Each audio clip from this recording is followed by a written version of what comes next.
Morning ఏం breakfast చేయాలి అని అనుకుంటూ లేచాను. తీరా టైం చూస్తే 4 అయింది.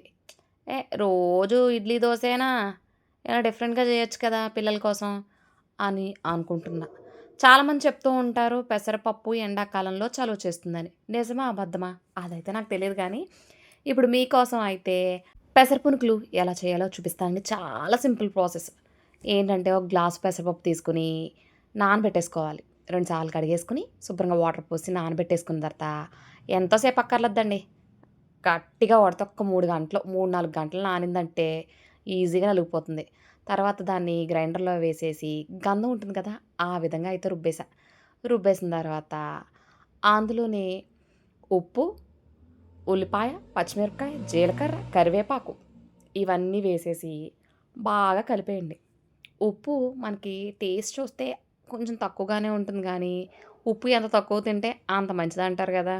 అందుకే కొంచెం సరిపోకపోయినా మనవాళ్ళే కదా! ఆరోగ్యమే మహాభాగ్యం గాబట్టి, ఈ ఒక్కసారికి కొంచెం తక్కువేద్దాం అయినా చట్నీలో ఏస్తే సరిపోతుందిలే అనుకుంటూ వేసేసా. నిజంగా ఇలా అన్‌ఎక్స్‌పెక్టెడ్‌గా వేసిన మూలలో ఎందుకో తెలీదు కానీ, ఈ పెసర పునుకులు మంచి టేస్ట్‌తో చాలా చాలా బాగా వచ్చినియి.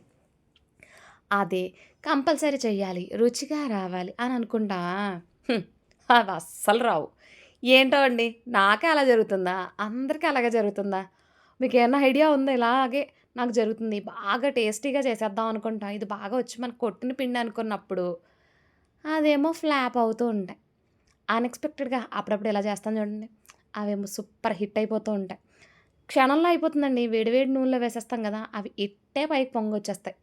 వచ్చేసిన తర్వాత అటు ఇటు ఒక నిమిషం ఆగిన తర్వాత తీసేసి ప్లేట్‌లో వేసుకొని సర్వ్ చేసుకోవడమే. ఇందులోకి ఏ చట్నీ అయినా బానే ఉంటుంది.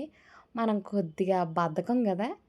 సో, అందుకని ఎక్కువగా పల్లి చట్నీయే ఏస్తూ ఉంటాను. అది త్వరగా అయిపోతుంది. దేంట్లోకైనా బావుంటుంది నాకైతే.